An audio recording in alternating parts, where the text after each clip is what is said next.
रूस के हमले के बाद यूक्रेन के राष्ट्रपति ने पहली बार अंग्रेजी में अपील की। हालांकि वो अब तक जंग के दौरान यूक्रेन की भाषा में ही अपनी बात रख रहे थे, लेकिन अब जब इस युद्ध को पूरा 1 महीना हो गया तो ज़ेलेंस्की पहली बार अंग्रेजी में बोलते हुए सुनाई दिए। इसमें सबसे पहले उन्होंने यूक्रेन का समर्थन करने के लिए सभी का शुक्रिया अदा किया। साथ ही उन्होंने दुनिया भर के लोगों से सड़कों और ऐतिहासिक जगहों पर जुटने की अपील की ताकि रूस के हमले पर विरोध जताया जा सके। Come in the name of peace.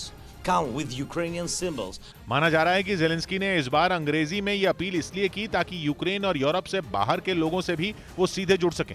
उन्होंने ये बातें एक इमारत के सामने कही जहां उनके पास एक सुरक्षा कर्मी भी नजर आया, यानी इस बार वो बंकर के अंदर नहीं दिखाई दिए। इस बीच रूस की पूर्व जिम्नास्ट अलीना कबाएवा से उनके मेडल वापस लेने की मांग तेज हो गई। ज़ेलेंस्की सरकार का दावा है कि अलीना का संबंध यूक्रेन को युद्ध में धकेलने वाले पुतिन से है और इसी वजह से अलीना के खिलाफ मोर्चा खोल दिया गया। यूक्रेन में कई लोगों ने अलीना से ओलंपिक खेलों में जीते मेडल वापस लेने की मांग उठा दी।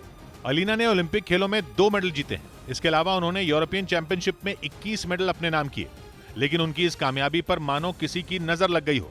कुछ दिन पहले यूक्रेन ने यह भी दावा किया था कि अलीना रूसी राष्ट्रपति की पत्नी है और बताया कि वो स्विट्जरलैंड में एक खुफिया जगह पर रह रही हैं। ऐसे में ज़ेलेंस्की सरकार ने स्विट्जरलैंड से उनकी सुविधाएं खत्म करने की अपील की थी और उन्हें स्विट्जरलैंड से बाहर निकालने की मांग भी उठाई। इतना ही नहीं, यूके की कई मीडिया रिपोर्ट में यूक्रेन के हवाले से अलीना कबाएवा के पुतिन की पत्नी होने का दावा किया गया। कहा जा रहा है कि यूक्रेन पर हमले से ठीक पहले व्लादिमीर पुतिन ने उन्हें स्विट्जरलैंड में किसी सुरक्षित ठिकाने पर भेज दिया था, लेकिन अब वो रूस और यूक्रेन युद्ध में बुरी तरह फंस चुकी हैं।